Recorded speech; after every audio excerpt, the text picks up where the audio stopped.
Hey, what's going on, everyone? Welcome back. Hope y'all are doing well. We are going to be getting into Gachiakuta today, picking off after, man, what a freaking banger of an episode. Really heavy episode.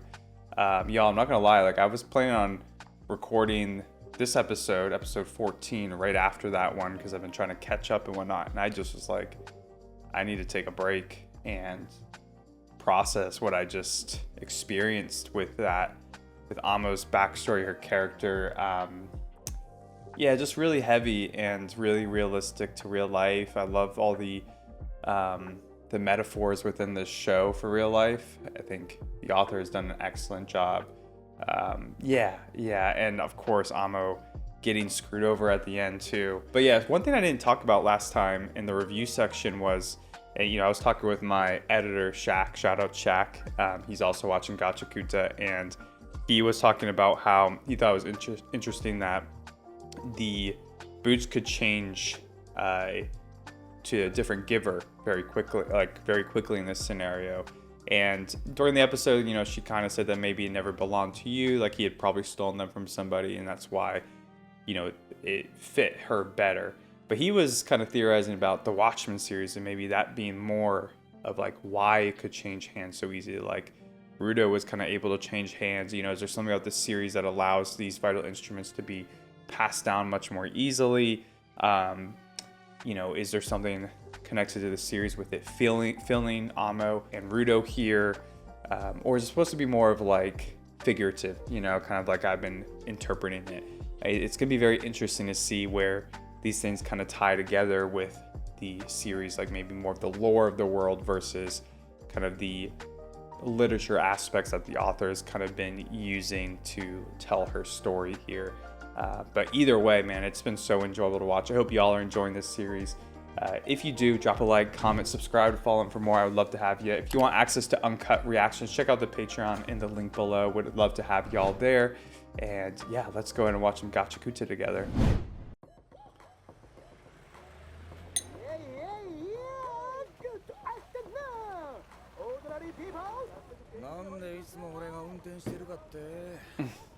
Is that the radio?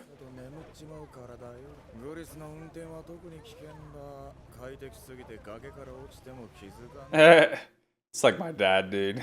Oh my god. Meanwhile, my mom was always the crazy driver. My dad was always the calming one. On road trips, we'd always want dad to be driving so we could all sleep.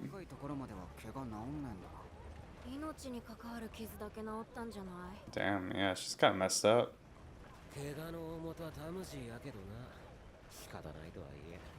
Oh, it's like the rope burn.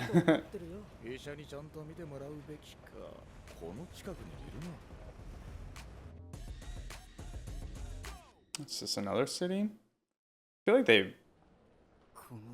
this is the one they started in, right? Yeah, where they met Zanka. Oh, wait, he did meet... Yeah. Oh, no. I forgot about this. Ooh, new intro. Okay. The crazy doctor, man.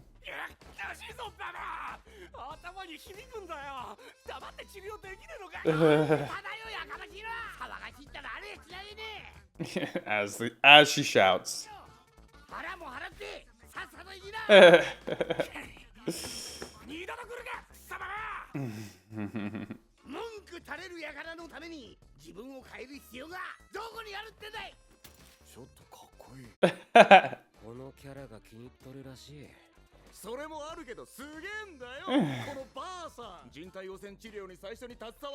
Oh wow, she looks so different.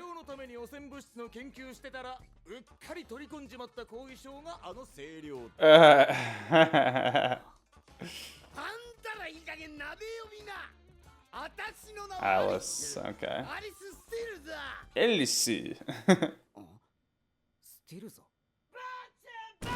Does he recognize that?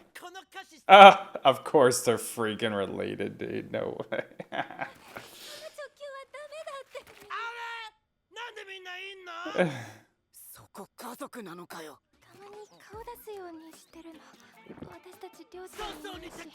Dead as doornails. Cool.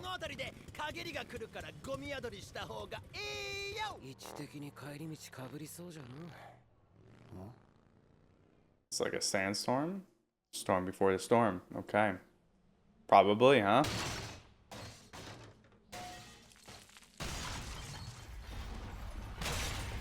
What the hell? Oh, is it the sphere dropping's trash? Damn, bro. That's fucking crazy. Can you imagine just getting squashed by trash? Yeah, no shit, man. Yeah.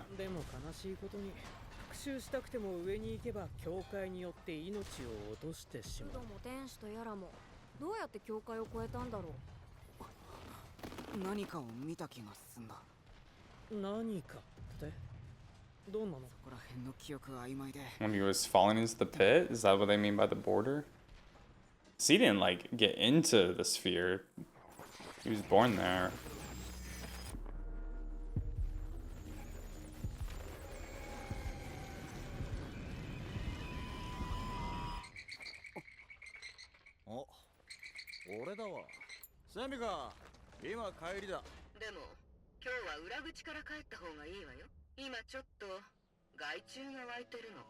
Bro, they're getting attacked? I mean, maybe you should go attack them from behind and through the front way.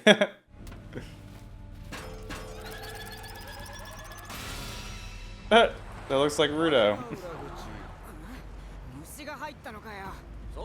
Could call him that. Jesus Christ. Freaking RPGs. There's so many bad guys on this show.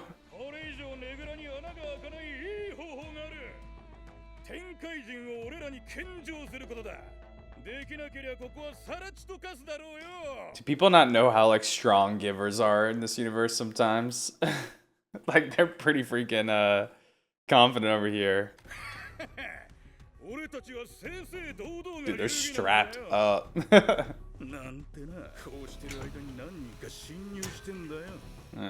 Shit.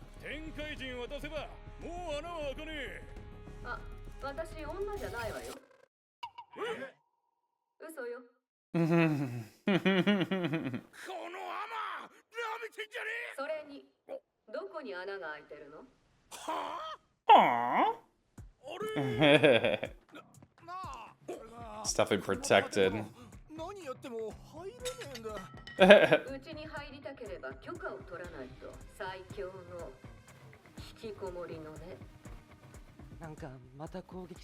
Oh, is this someone we haven't met yet?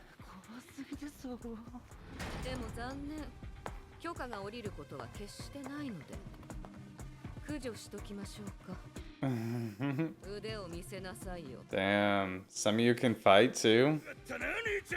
Let's see it.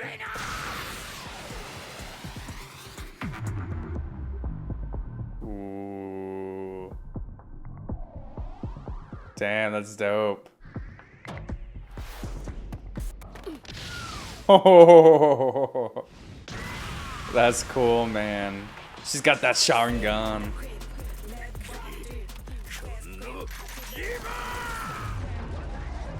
Damn, this is fucking dope.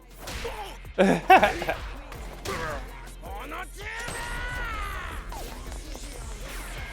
what a cool power.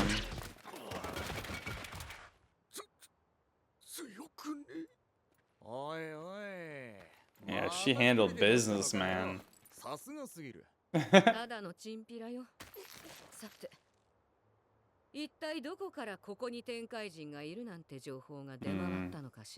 Asking the important questions. Yeah, we kind of got left with that last episode at the end with the boss of the Raiders.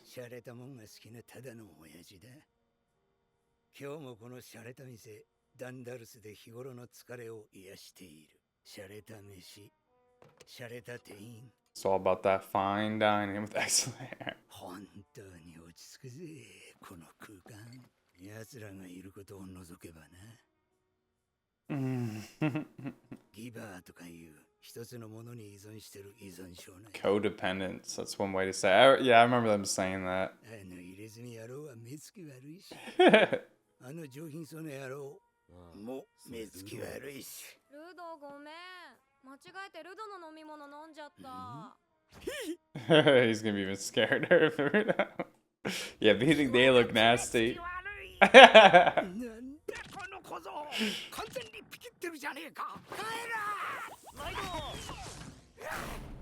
don't know if he's gonna be a regular anymore.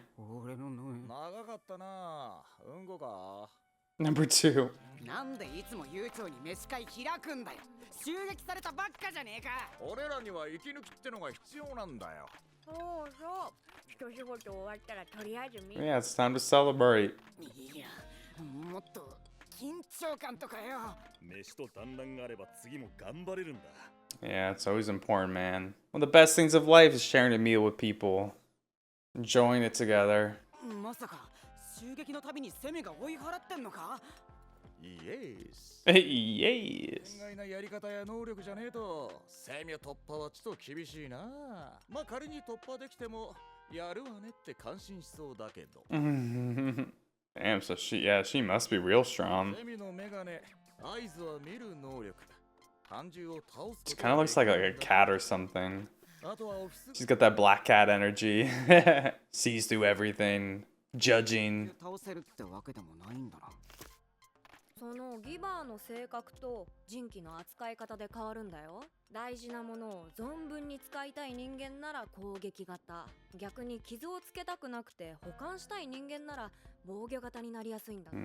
Interesting. 大事なものへの価値観でそこまで違いが出んの。お待たせだぞ、皆のもないチームチャイルド決断隊 Team Childs. いやー、遅れて申し訳ないね。 It's the one that, like the candy, right? The Binky one. I remember him or her. I don't know. なんだこら、今日は何もやる。わあ、ルドだ This one's a little dinosaur. 誰だ？まさか覚えてない Dang, the disrespect. マジかこの子はキータヘビー。キータ。こっちは知ってるな。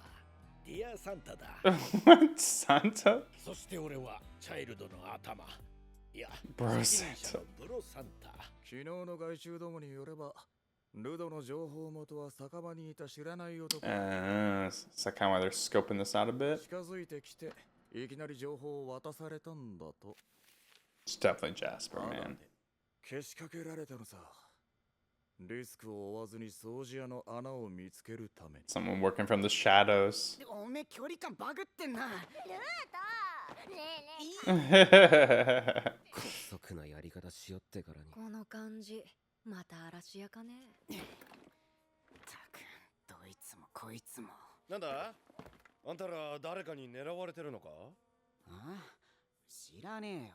盗賊とかじゃねえの。盗賊？ Who's this guy, man? Don't trust him. 嵐屋といえば、どうやら最近躍起になって何かを探してるって聞いたことあるな。なあ、なんだっけ？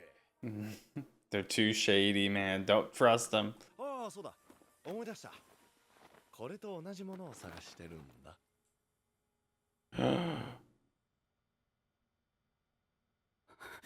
Bro. ただでいい。俺が嵐屋の頭という情報量はな。 Dude, it's the freaking leader? 天気予報の時間だぜ。先週から言ってたけどよ。 I can't believe that it just came directly out like this. Damn, they're all alert to it.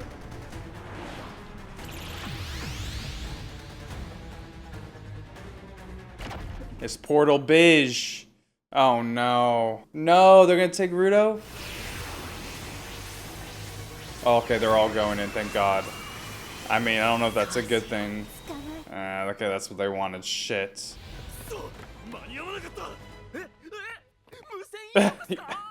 It's one way to look at it, yeah.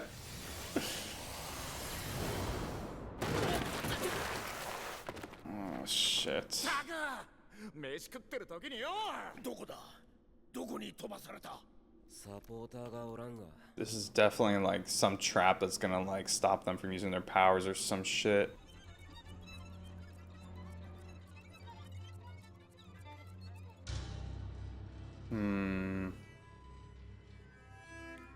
Damn, the face off, bro. Guys, I'm nervous.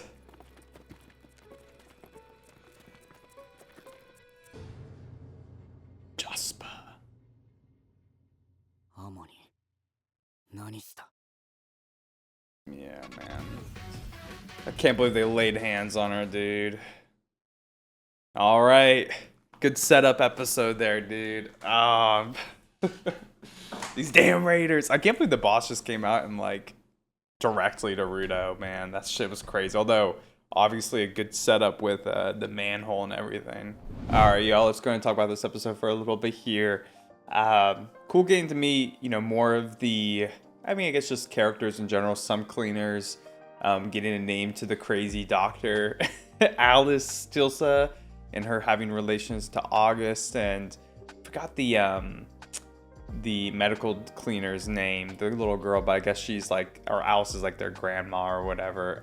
Interesting family dynamic, that's for sure. But kind of cool, we get a little lore that Alice was, you know, one of the pioneers of treating body pollution. Kind of, to me, gives a little bit of a timeline of the grounds, maybe. I mean, I'm kind of extrapolating here, but I'd assume that like, the ground and the sphere being a thing would, you know, once the sphere started dropping a lot of trash, maybe, you know, it took a while for the pollution to build up, but that, you know, once the pollution was built up to a certain extent and trash beasts started happening and pollution was, you know, just rampant across the ground, then the body pollution disease would start to happen. So, and this lady is obviously very old, but, you know, she's a grandma. It's like one generation of, or I guess a few generations here. But, you know, it may be like a century of body pollution or something to a degree. So, and that's probably the max it could be. But yeah, maybe the ground and sphere thing's been around for maybe a couple hundred years, maybe a few hundred years. I don't know. But to me, it kind of gives a little bit of a timeline or potential timeline. The other part that I thought was kind of interesting was kind of talking about the differences in people's, you know, the givers and their vital instruments, and whether they become like attackers versus defenders. And, you know, those who want to like bring out the most or like use the most of their vital instrument usually become the attackers. So like Engine with his umbrella, Ryu with her scissors, that kind of stuff. And then there's also the ones who want to keep their vital instruments intact and unscathed, and those are usually the defenders. That's like SEMIU and I don't think we get a name for the one, but the one that was like hiding, and I guess that protects the cleaners HQ.